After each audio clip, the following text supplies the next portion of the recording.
told us to bring the two that made it. Oh, okay. A few comments on John, questions? All right, first, say the same thing I've said every game this year is I'm just so proud of our girls. I'm so proud of the turnaround that they were able to make, in the last year. These girls can hold their head high because of the amount of work that they put in, over the last 6 to 8 months, however long it's been. We put up thousands of shots, and we practiced this morning before and aimed at probably 500, 1,000 shots this morning.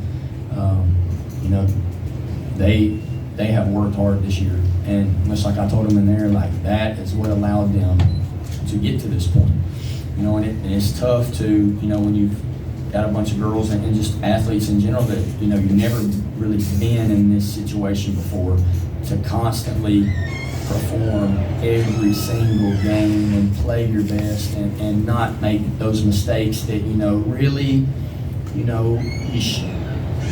we should be in this spot, but it's tough, like I said, to constantly ask them to pay. You got to play your best. You got to do this. You got to do that, or the season's over with. And that's a lot of weight to carry for some girls that are coming off 5 wins the year before. But I'm just so proud of them and so proud of their work ethic and their fight. That's one thing that everybody has talked about is how hard they fight. It'd been easy, like Arabs hitting every shot they put up. It would have been easy to quit, and when we got down 15, 18 points, whatever it was.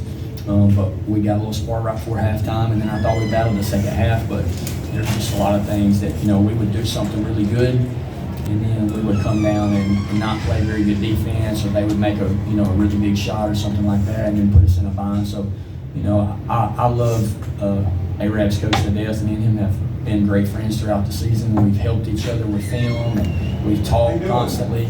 And if anybody had to beat us, I'm glad it's that guy, because he's a really, really good dude. And those girls are great, and they work hard, and they made a lot of really big shots today. To both girls, can you speak about the turnaround this year and what made that happen? Well, I just moved from Florida, so I wasn't here last year during the off season. But what I can say about this year is like every day, it's an everyday thing. And luckily, like I got to come to this team and have a system that support each other and that work together. And it got us to this point. I've never been here either, so I'm just glad I was able to come here and we work every day, like Coach Bowden said. It's an everyday process, and sad about the turnout, but we worked hard, and I'm just proud of everybody. It sucks. Coming off last year, towards the end of the season, like we would all dread coming to practice because of how just miserable it was. We already knew the outcome before we played, and it was just like there's no point in all this work being in the gym 7 days a week. But with Bowen coming in and changing the whole memo of everything we do every single day, really made us better basketball players. Coach did beat, I think, last month by about 12 points at your place. Is that right? Yes, we beat them by 12. Yeah. And then lost to them earlier in the year. Did Coach Kitchens come out today showing anything that you kind of had to adjust to either offensively or defensively since the last game you played? Not really. The only thing, they bounced in and out of zone and man a little bit, to try to get us out of a rhythm, but not really. We knew 11 was a good shooter. The first game, she hit a lot of shots and was the reason we lost. And then the second game, we only got, I don't know how many shots she got up, but I think she hit 1 3, and I don't think she took any other shots because she wasn't open. But then today, she played unbelievable. She hit just about every 3 she put up. I don't know how many 3s she hit, but I know they hit 9 or 10 as a team. She was 3 for 7. 3 for 7, and 3 of them I think was bang, bang, bang, back to back to back. And they had some other girls that step up, but they were able to hit shots when they needed them. Every time the ball went up, I was like, "There's no way that was going in," and then it would drop. Yeah. And that's just like I told them in there. It just wasn't our day as far as that goes, and it's hard to, like I said, to. When you get to this point, you got to play your best ball every day, and it's a lot of weight to carry. as a kid, it's a lot of weight to carry as a coach. Just coming into this game is like, man, if we don't play our best, the season's over with. And I'm not saying we didn't play great, but they made a lot of shots and we made a lot of mistakes at times that cost us. We ended up losing by 4, but it seemed like it was a lot worse than that. It really did. Coach, how big and huge was it? Grace Ann got those 2 early fouls, and how much did that alter your game plan overall? Grace Ann getting in foul trouble, if I'm being honest, I don't guess it really changed the game plan because I've had so much confidence in Lexi. There's been some games where Lexi has done really well, and against Arab the last time was one of those games. So I thought that if Grace Ann was to get in trouble coming into this game, Lexi could just step right in there and kind of play the similar style game.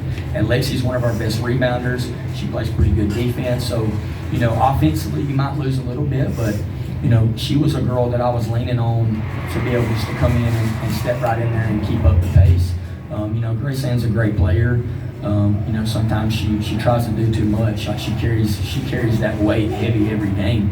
There's a lot of games where she feels like she has to score 20 every time she comes down the floor because she's a great player and a great competitor and she wants to compete for her team.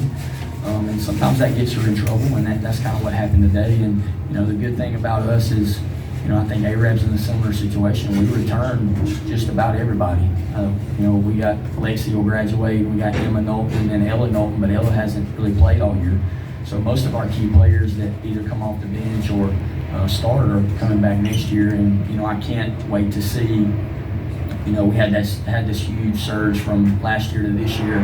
Now we get to go into the summer and next season already with these lessons learned, and we can even build more onto that. You two ladies, speak on that a little bit. Being able to return, and this is just the fire that's just getting started. Each one of you guys take the time to speak on I think that's huge.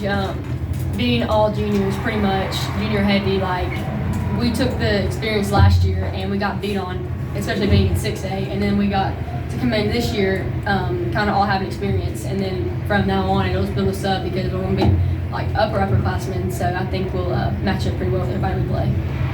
We bonded so much this year, and I think getting the experience of playing here in high-intensity games with a large crowd and even that loss, that's going to bond us even more, and that's going to make us a stronger team together. And I think we're going to have more chemistry next year when it comes to playing fast and smart and calm.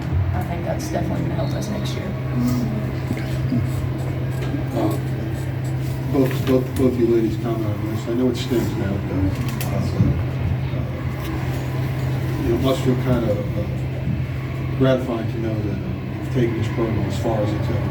All the Southside girls teams, the Southside team here has made it to the regional finals. That's something you can always carry with you. You kind of, and along with that, give you some motivation for next year, right? Okay. Talk a little about that. I don't know. It's just a big,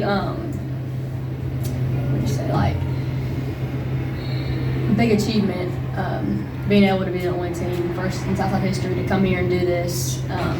No one ever thought about that. Southside's known for not making it very far in anything really. So to be the first team to actually get down to the very last teams is a big achievement, and I think that'll just only help us next year. Yeah, definitely. It was a big accomplishment for us to get here to this point, and obviously it sucks to lose, but I think the main thing to take away from this is the experience that you get, and just having this experience to make you a better basketball player for next year. I got one more.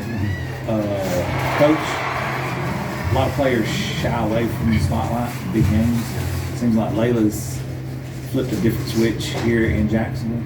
Did you see that coming, or what brought that on?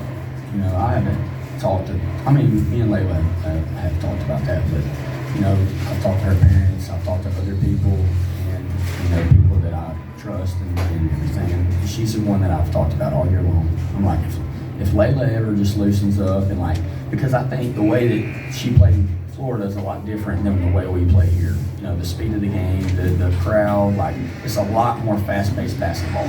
So that's something she had to get used to, along with just transitioning to another state and making friends and moving houses. That's a lot for a teenage girl to have to go through. But I told people all year long that when it clicks for her and she relaxes and just starts playing her game that I saw her play on film, that she was going to be, like I said the last game, an X factor for us, you know, and I'm so excited, you know, along with everybody else, but I'm excited that she's on our team next year because I know she's about to be a free player, you know, and I know she's going to train all summer long. She's playing gravel basketball, like she's about to take her game to another level, and she's going to be a lot of problems for a lot of people. You know, and it's going to be tough for people to handle her next year. She's going to be one of these names that everybody talks about around here. You know, she hadn't been here long. She doesn't have that hype being built up, you know, before now. But from this point forward, people are going to know her name, and they're going to know when she steps on the floor that we better be ready to play against her. You know, and you know, that's one thing for Layla. Layla's a basketball-only girl, so she can really do a lot of stuff in the off-season. But we got other girls like Madison, and Madison's leading scorer on the team, can shoot the lights out. Plays good defense, like a lot of steals, like Sarah Kane Yancey. I'm hoping, I ain't looked at the stats yet, how many steals she had today. Can y'all see that? Yeah, she's 2. So she's right at 100 steals. Madison had 3. So Sarah Kate's right at 100 steals, and that's another girl that we return next year, like Grace Ann Rose, like Mallory Brooks. Like we've got so many people returning next year that they all have their little thing that they do well. And that's my job as a coach, to figure out how to better put them in situations as we go into next year to allow them to use the parts of their game that can help us and help them be the most successful. Remember that night in Cherokee County, she went nuclear. Yes. I was like, man, this is a video game.